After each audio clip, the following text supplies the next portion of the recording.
I was the person that put down roots too. And then I decided I would rather have wings. So I dug up the roots and I traded in the roots for the wings. And I think the wings have given me so much more freedom because what is a house? It's just a place to put your stuff. There's a quote in No Man's Land, which I don't remember the exact quote, but basically it resonated with me that what is a home? Is it a place? Is it shelter? Is it, where you put your stuff? Or do you feel home within yourself? This apparently is the most famous quote on the nomad lifestyle of all time.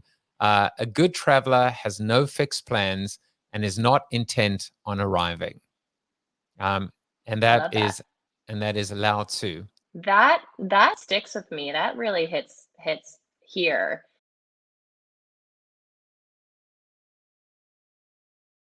Scroll up a little bit so I can see the about section, I think.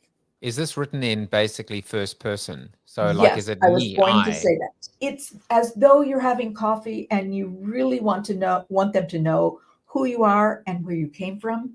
We have 2,600 characters to use.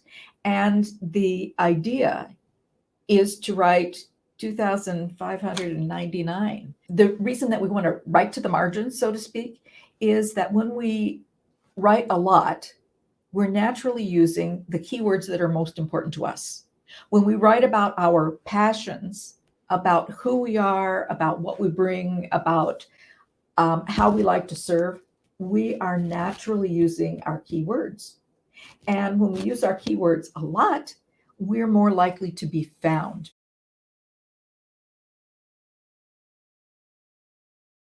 Be very careful what you say to yourself because someone very important is listening. You. That's great. John Assaraf, lecturer, entrepreneur, author, and behavior expert. John Assaraf is a good dude. The one that I used on the very end of my program is right here. It's a Peter Dunoff quote. You're jealous because you're unaware that everything you need is inside you.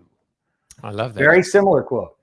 It turns out that there's no place like home. There's no place like home. There's no place like home. When we think about negative self-talk and we think about all those, as I spoke about imposter syndrome, what we realize is the real imposter is actually not even real.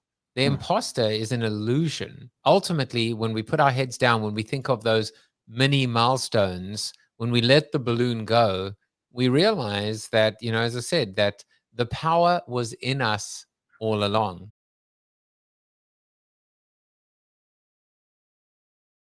What are the differences? What are the similarities between performing in a band and delivering a keynote speech? That's a great question. When I made the transition from sort of one platform to the other, I noticed a lot in sort of the speaking world. So there's a lot of things that are really similar in the speaking world and in the sort of rock and roll world. But what I did notice is that there are a lot of what I would call presenters in the speaking world, and there's not a whole lot of speakers. Like I can pretty much count the number of speakers that I've seen on less than two hands. So to me, a really truly gifted speaker is able to capture the truth in the room. And in order to capture the truth in the room, you have to leave space to do that.